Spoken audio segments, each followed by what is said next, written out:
الحمد للہ وکفا وسلام علی عباد الذین اصطفیٰ اما بعد۔ نبی کریم صلی اللہ علیہ وسلم سے متعلق آتا ہے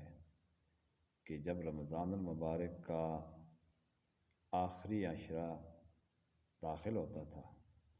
تو آپ صلی اللہ علیہ وسلم کا معمول پہلے سے زیادہ بڑھ جاتا تھا۔ شد میزرا و ایقظ اہلہ و احیا لیلہ، کہ جب آخری عشرہ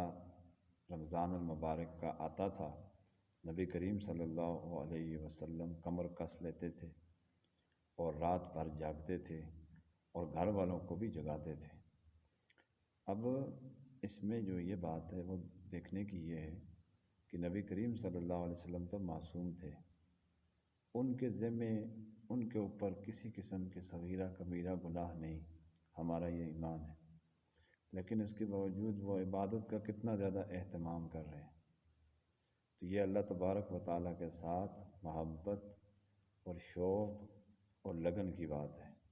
تو امت کو درس دیا جا رہا ہے کہ جب نبی کریم صلی اللہ علیہ وسلم معصوم ہونے کے باوجود اتنا زیادہ عبادت کا اہتمام کر رہے ہیں تو ہمیں گناہ گار ہو کر، نافرمان ہو کر خدا نخواستہ یہ کتنا زیادہ اہتمام کرنا چاہیے۔ پھر آخری عشرہ سارے رمضان المبارک کا نچوڑ اور خلاصہ ہے۔ آخری عشرہ جس سے رہ گیا تو وہ تو بد نصیب ہے، وہ مطلب آخرت کی سعادت سے، مغفرت سے یوں سمجھی کہ محروم ہو گیا۔ میں یہ نہیں کہتا کہ نہ شریعت کہتی ہے کہ ساری ساری رات جاگیں، ساری رات سارا دن تکلیف کریں، نہیں، اللہ تعالیٰ کے حضور میں تھوڑی دیر دعا مانگیں، تھوڑی دیر عبادت کریں، تھوڑی سی تلاوت کریں، تو آہستہ آہستہ نفس کو جب عادت ڈلے گی تو پھر جو ہے وہ زیادہ کا اہتمام کرے گا۔ اسی طرح عائشہ رضی اللہ تعالی عنہا نے نبی کریم صلی اللہ علیہ وسلم سے سوال کیا، یا رسول اللہ، اگر میں لیلۃ القدر کو پاؤں تو میں کیا دعا مانگوں؟ صحابہ رضی اللہ اجمعین کو بہت شوق ہوتا تھا عبادت کا، تو وہ اس طرح کے سوالات کرتے تھے۔ تو آپ صلی اللہ علیہ وسلم نے ارشاد فرمایا کہ یہ دعا مانگا کرو، اللہم انک عفو تحب العفو فاعف عنا، اے اللہ تو بڑا معاف کرنے والا ہے، معافی کو پسند کرتا ہے، میرے سیئات اور میرے گناہوں کو معاف فرما۔ تو یہ بڑی سعادت کی بات ہے، بڑی خوش نصیبی کی بات ہے،